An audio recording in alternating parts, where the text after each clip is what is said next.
Bonjour. Si vous voulez, nous allons prendre la prière du carême. Avec lui, il va être au moment et nous allons la réciter ensemble.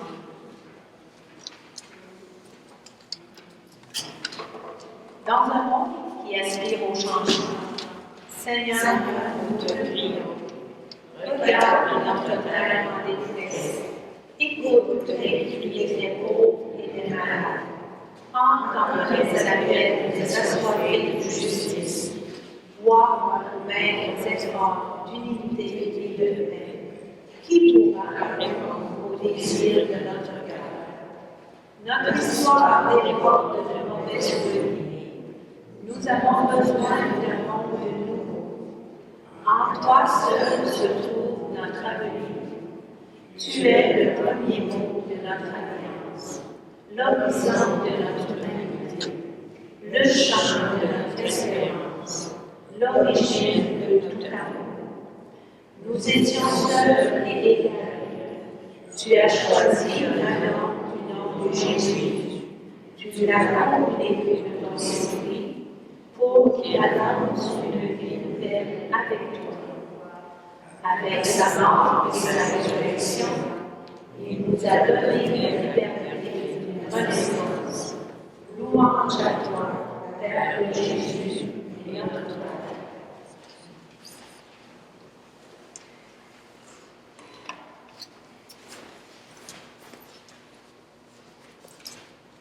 Les évêques nous ont demandé de vous lire un communiqué qu'ils nous ont fait parvenir. Les évêques catholiques du Québec appellent à la solidarité avec les personnes affectées par la guerre en Ukraine.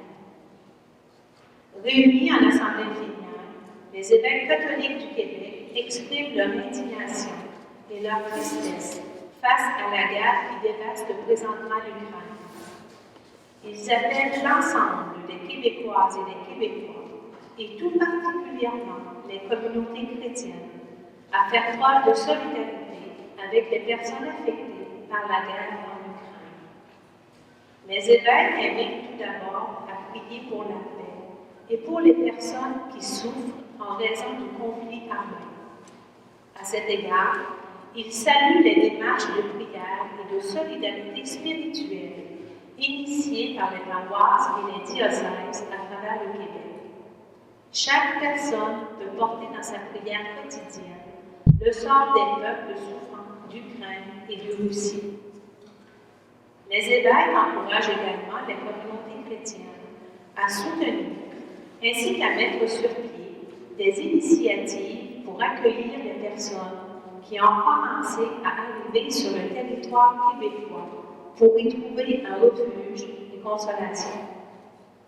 L'Église catholique au Québec a une longue tradition d'hospitalité, tout particulièrement en situation de crise. Le moment est propice pour poursuivre cette tradition en partenariat avec les organisations dédiées aux personnes réfugiées. Enfin, les évêques invitent les citoyennes et les citoyens du Québec à donner généreusement aux organisations qui offrent une aide directe aux personnes déplacées et affectées par la guerre. Les personnes qui souhaitent contribuer à cet effort de financement peuvent contacter directement les organismes d'aide humanitaire catholiques, Développement et Paix, qui a mis sur pied une campagne d'urgence pour l'Ukraine. L'Association catholique d'aide à l'Orient, une organisation du Saint-Siège engagée en Europe de l'Est, et l'aide à l'Église en détresse, qui soutient les églises locales. En ce sens, le secrétariat des évêques catholiques du Québec s'engage à effectuer un don de 10 000 $. Soyons des artisans de paix. L'Assemblée des évêques catholiques du Québec.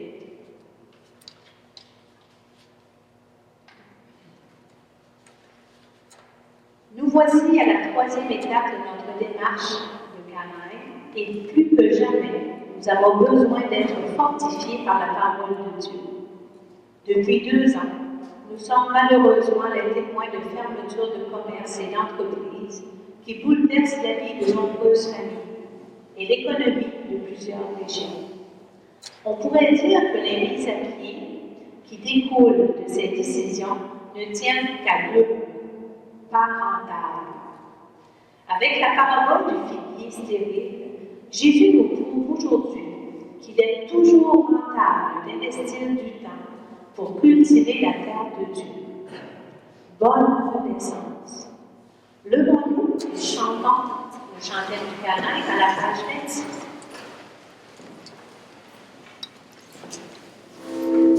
Quand tu es revenu sur l'arbre de ta vie, c'est fruit qui nous rappelle-toi Jésus, qui vient par son esprit t'offrir la chance de renaître, car depuis qu'il est venu, un monde a changé, un monde est disparu, un autre monde est né, depuis qu'il est venu. Au nom du Père et du Fils et du Saint-Esprit. Que le Seigneur Jésus-Christ, présent au milieu de nous et présent dans la parole, nous garde unis dans son amour. Bénissons-le maintenant et pour toujours. Béni soit Dieu maintenant et pour toujours. Aujourd'hui, en ce jour du Seigneur, partout dans le monde, le peuple de Dieu se rassemble pour écouter la parole de Dieu et pour y répondre par la louange. Nous attendons dans l'espérance le jour où nous pourrons de nouveau célébrer l'Eucharistie en mémorial de la mort et de la résurrection du Christ. Notre communauté se rassemble en communion avec toute l'Église. Nous sommes également unis à notre pasteur Jean, à nos frères et sœurs des communautés voisines qui sanctifient ce jour en célébrant le repas du Seigneur.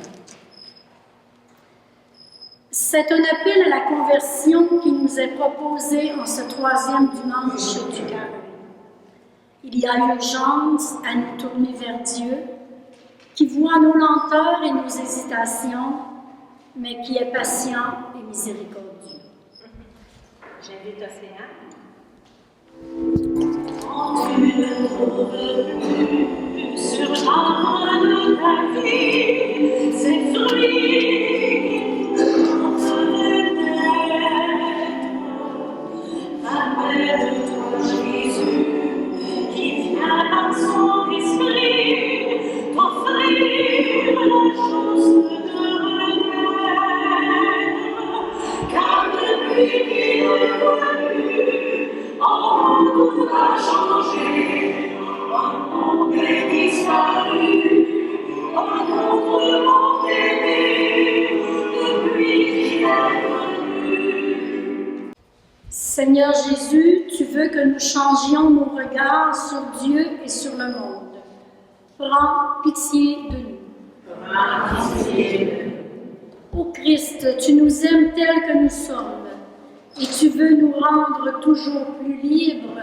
Prends pitié de nous. Prends pitié de nous. Seigneur, tu attends de nous que nous vivions de l'Évangile et que nous portions du fruit. Prends pitié de nous. Prends pitié de nous. Que Dieu, dont la puissance est celle de l'amour, nous fasse miséricorde, qu'il nous pardonne nos péchés et nous conduise à la vie éternelle. Amen. Frères et sœurs, prions en paix le Seigneur. Dieu nous cherche et nous appelle. Revenons à lui, il entendra notre prière. Nous voici devant toi, Seigneur notre Dieu. Un seul nom nous rassemble, celui de Jésus, qui nous conduit vers la terre de la promesse. Que ta parole parmi nous soit plus forte que nos contradictions et que ton esprit nous réunisse en un seul amour. Par Jésus le Christ, notre Seigneur. Amen. Que la parole de Dieu soit toujours proclamée en ce lieu et qu'elle nous révèle le mystère du Christ. Notre Dieu est celui qui se révèle au fil de l'histoire. Tout au long de celle-ci, il se fait connaître comme un jardinier patient et persévérant, qui sait donner une nouvelle chance. Écoutons-le. Lecture du livre de l'Exode.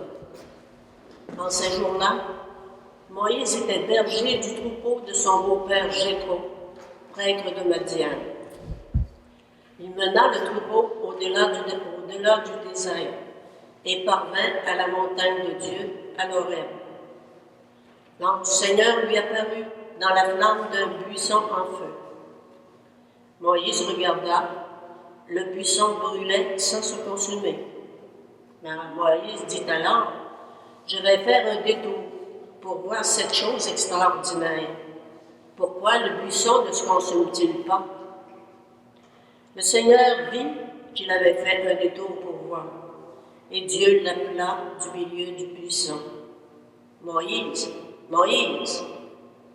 Il dit, « Me voici. » Dieu dit alors, « N'approche pas d'ici.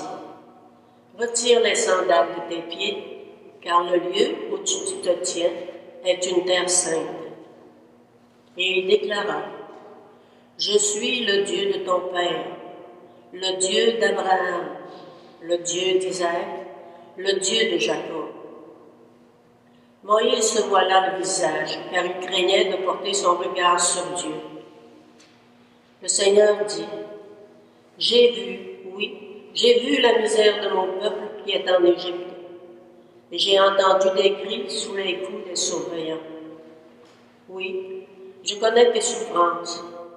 Je suis descendu pour le délivrer de la main des Égyptiens et le faire monter de ce pays vers un beau et vaste pays, vers un pays ruisselant de lait et de miel. Maintenant, donc, va. Je t'envoie chez Pharaon. Tu feras sortir d'Égypte mon peuple, les fils d'Israël. » Moïse répondit à Dieu, « J'irai donc trouver les fils d'Israël et je leur dirai, le Dieu de vos pères m'a envoyé vers vous. Ils vont me demander quel est son nom. Que leur répondrai-je? » Dieu dit à Moïse, « Je suis qui je suis. Tu parleras ainsi aux fils d'Israël. Celui qui m'a envoyé vers vous, c'est « Je suis ». Dieu dit encore à Moïse, « Tu parleras ainsi aux fils d'Israël. Celui qui m'a envoyé vers vous, c'est le Seigneur, le Dieu de vos pères, le Dieu d'Abraham, le Dieu d'Isaac, le Dieu de Jacob. C'est là mon nom pour toujours. C'est par lui que vous ferez mémoire de moi, d'âge en âge. » Parole du Seigneur. Bénis le Seigneur, tout mon âme. Bénis son nom très saint, tout mon être. Bénis le Seigneur, ô mon âme. N'oublie aucun de ses bienfaits.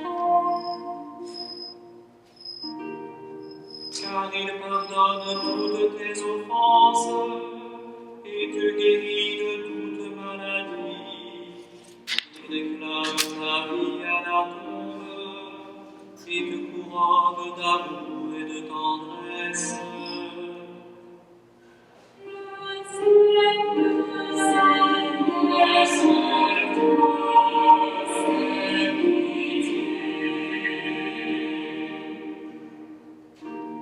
Le Seigneur fait œuvre de justice, il défend le droit des opprimés, il révèle ses desseins à Moïse, aux enfants d'Israël ses enfers. Le Seigneur est tendresse et pitié, lent à la colère et plein d'amour, comme le ciel domine la terre, fort est son amour pour qui le craint. Le Seigneur, c'est pitié.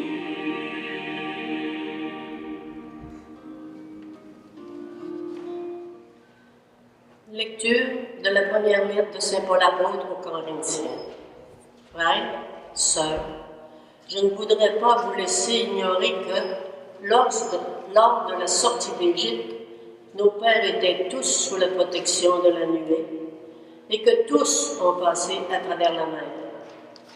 Tous, ils ont été unis à Moïse par un baptême dans la nuée et dans la mer.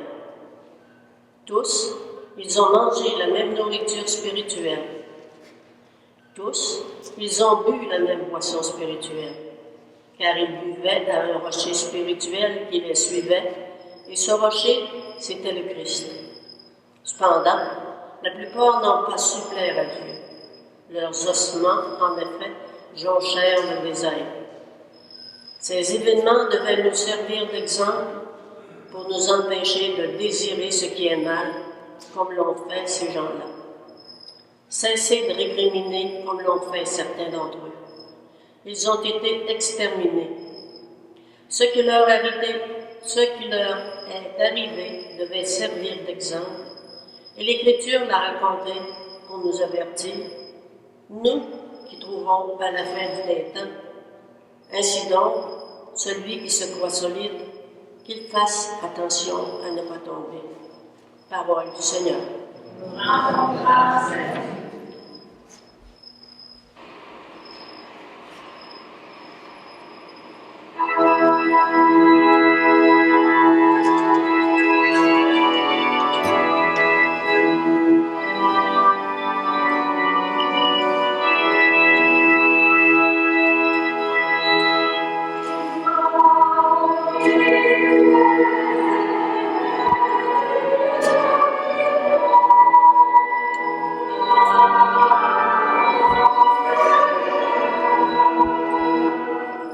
Ensemble, convertissez-vous, dit le Seigneur, car le royaume des cieux est tout proche.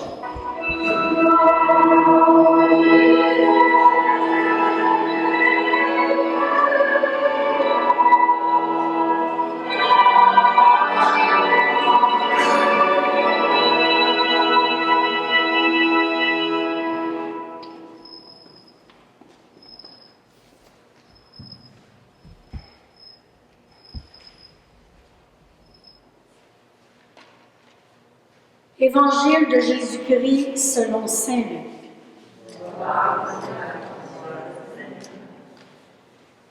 Un jour, des gens rapportèrent à Jésus l'affaire des Galiléens que Pilate avait fait massacrer, mêlant leur sang à celui des sacrifices qu'ils offraient. Jésus leur répondit, « Pensez-vous que ces Galiléens étaient de plus grands pécheurs que tous les autres Galiléens pour avoir subi un tel sort? Eh bien, je vous dis, pas du tout. Mais si vous ne vous convertissez pas, vous périrez tous de même. » Et ces 18 personnes tuées par la chute de la tour de Siloé, pensez-vous qu'elles étaient plus coupables que tous les autres habitants de Jérusalem? Eh bien, je vous dis, pas du tout. Mais si vous ne vous convertissez pas, vous périrez tous de même. Jésus disait encore cette parabole. Quelqu'un avait un figuier planté dans sa vigne. Il vint chercher du fruit sur ce figuier et n'en trouva pas. Il dit alors à son vigneron, « Voilà 3 ans que je viens chercher du fruit sur ce figuier et je n'en trouve pas. Coupe-le.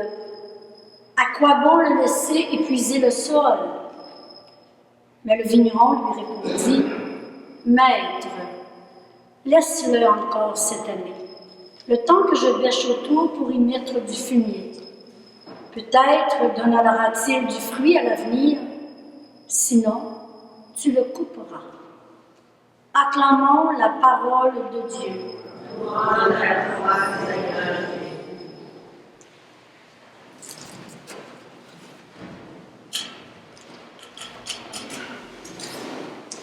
Avec lui renaître autrement. Moi, figuier inutile, Dieu se montre patient et nous accorde beaucoup de temps que nous acceptions de changer de vie et de nous tourner vers lui et vers les autres.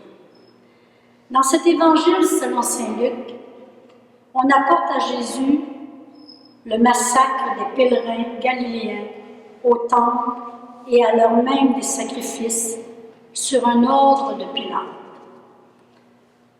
Un exemple frappant de la malice humaine.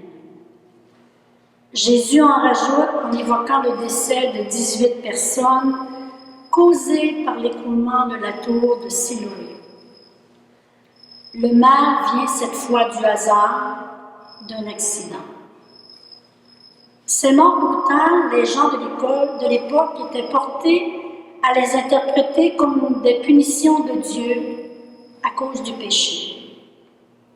Cela nous arrive encore de réagir ainsi lorsque nous nous disons par exemple « Qu'est-ce que j'ai fait au bon Dieu pour mériter ça ?» Jésus voit les choses autrement. Il invite à ne pas considérer ces tristes événements comme des châtiments divins. Ces personnes décédées n'étaient pas plus coupables que les autres habitants de Jérusalem.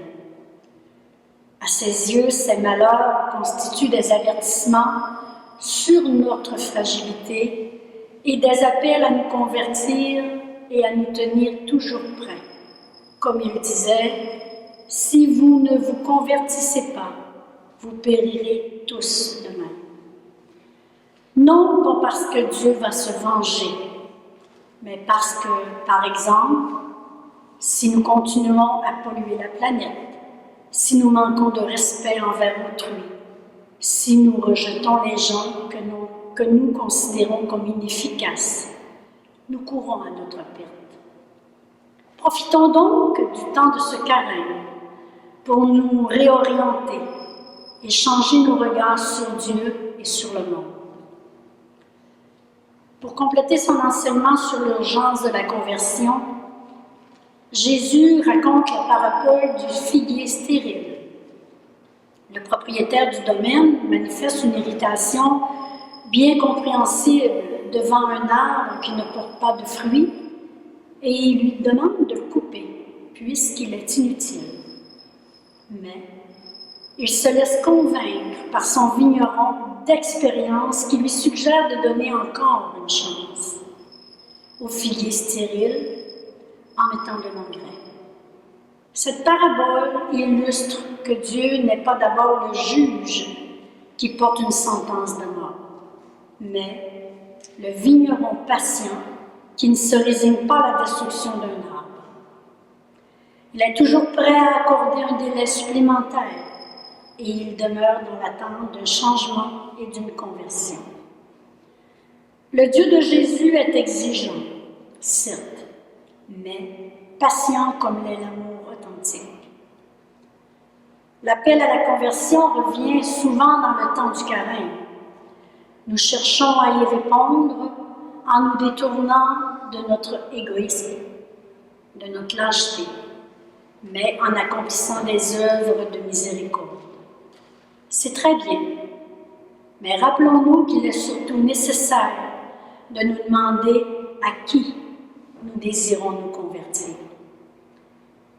Tout d'abord, nous faisons confiance en Dieu qui ne punit pas les pécheurs, qui sait attendre et qui nous accorde du temps pour nous changer dans la vie.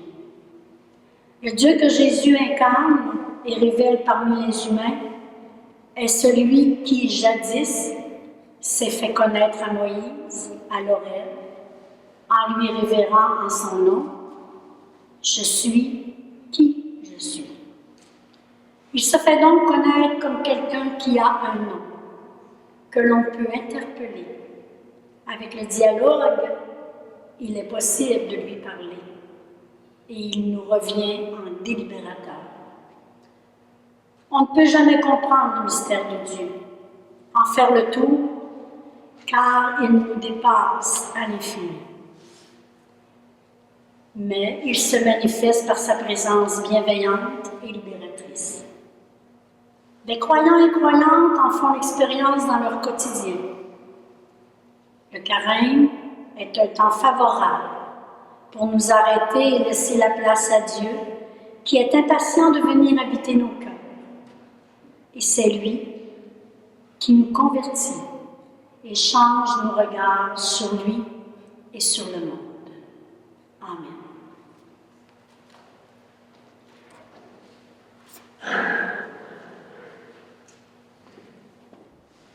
À l'aide d'un chant méditatif, prenons quelques instants pour nous imprégner de cette parole de Dieu en écoutant.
Cette parole que nous venons de recevoir en assemblée nous a été transmise à travers les âges.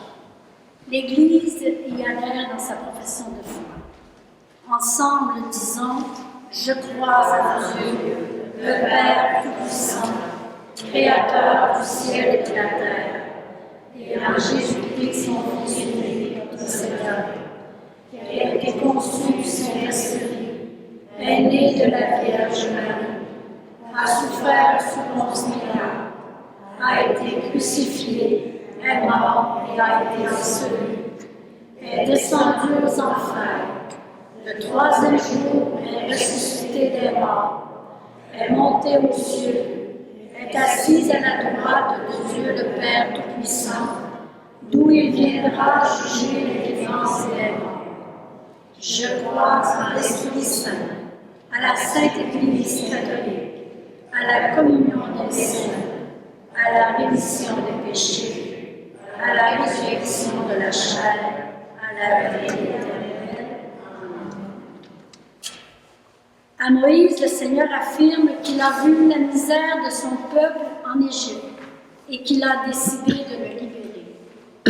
Encore maintenant, Dieu entend les cris de souffrance de tous ceux et celles qui sont victimes de catastrophes et d'injustices. Adressons-lui nos demandes en toute confiance et nous répéterons ensemble « Dieu de tendresse, souviens-toi de nous ». Que le Seigneur donne à l'Église la grâce de l'accueil et de l'écoute envers les gens qui frappent à sa porte. Dieu de tendresse, souviens-toi de nous. Que le Seigneur apprenne la patience et le respect des personnes à notre société éprise de vitesse et de rendement. Dieu de tendresse, souviens-toi de nous. Que le Seigneur apporte le réconfort aux malades, aux personnes inquiètes et seules et aux démunis. Dieu de tendresse, souviens-toi d'eux. Que le Seigneur accorde à ceux et celles qui exercent le pouvoir de promouvoir le sens de la justice et du partage. Dieu de tendresse, souviens-toi d'eux. Que le Seigneur ravive en chacun et chacune de nous le désir et la force de vivre un carême qui portera du fruit. Dieu de tendresse, souviens-toi d'eux. Avec patience, tu prends soin de tous les humains et tu leur laisses toujours la chance de se reprendre. Donne-nous le temps de nous convertir à toi et fais-nous produire les fruits qui te plaisent. Nous te le demandons par Jésus le Christ, notre Seigneur. Amen. Maintenant, nous allons recueillir vos dons pour les besoins de l'Église. Les jeunes vont passer.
Levons-nous et louons ensemble le Seigneur.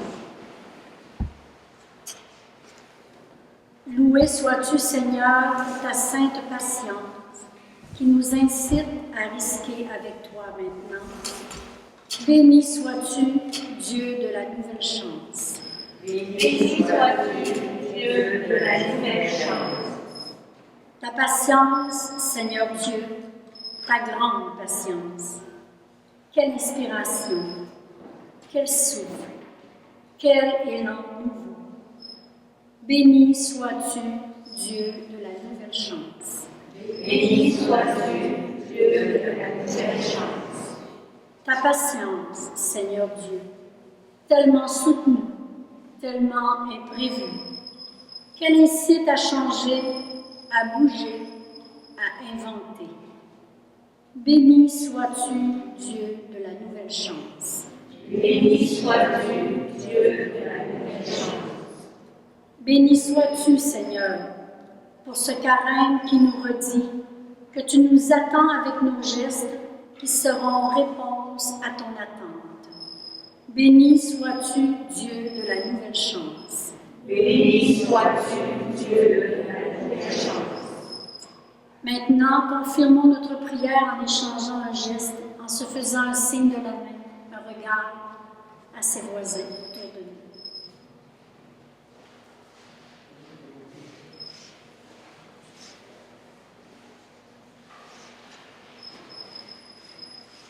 Maintenant, nous allons préparer la table pour l'Eucharistie.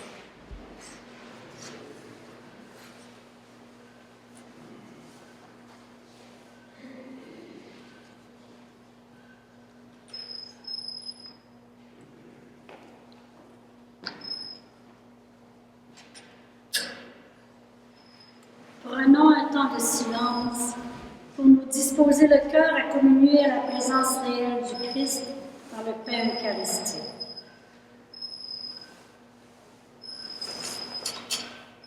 Avec l'aide de l'Esprit Saint, avec les mots mêmes de Jésus, demandons en toute confiance la venue du règne de Dieu en récitant le Notre Père, qui es aux cieux, que ton nom soit sanctifié, que ton règne vienne, que ta volonté soit faite sur la terre comme au ciel. Donne-nous aujourd'hui notre pain de ce jour. Pardonne-nous nos offenses, comme nous pardonnons aussi à ceux qui nous ont offensés. Et ne nous laisse pas entrer en tentation, mais délivre-nous du mal. Car c'est à toi qu'appartiennent le règne, la puissance et la gloire, pour les siècles des siècles. Amen. Nourris à la table de la parole de Dieu et désireux de pouvoir un jour célébrer l'Eucharistie, recevons avec foi le corps du Christ. Il est l'agneau de Dieu qui enlève les péchés du monde. Seigneur, je ne suis pas digne de te recevoir, mais seulement une parole et je serai guéri.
Dans cette communion, Dieu notre Père, nous recevons le Christ et sa victoire comme notre bien le plus précieux, la source même de notre vie.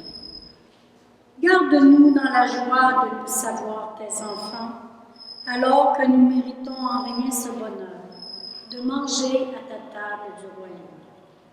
Gloire à toi qui nous invite pour les siècles des siècles. Amen.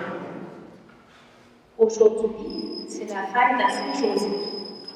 Au début de la célébration, vous avez reçu une prière. Je vous invite à la réciter avec moi. Salut, gardien du Rédempteur, époux de la Vierge Marie. À toi, Dieu a confié son Fils. En toi, Marie a remis sa confiance. Avec toi, le Christ est devenu homme. Ô bienheureux Joseph, montre-toi aussi un Père pour nous et conduis-nous sur le chemin de la vie. Obtiens-nous grâce, miséricorde et courage, et défends-nous de toute mal. Amen. Saint Joseph, priez pour nous. Saint Joseph, priez pour nous. Saint Joseph, priez pour nous. Seigneur notre Dieu, comme tu t'es fait connaître à Moïse à la montagne de l'Horeb, tu nous as parlé encore aujourd'hui et nous t'en rendons grâce. D'âge en âge, tu as pour nous les humains un amour patient et bienveillant.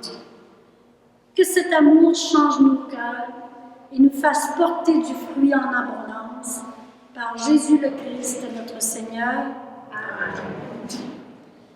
Que le Seigneur nous bénisse et nous garde, qu'il fasse resplendir sur nous son visage et nous accorde sa grâce.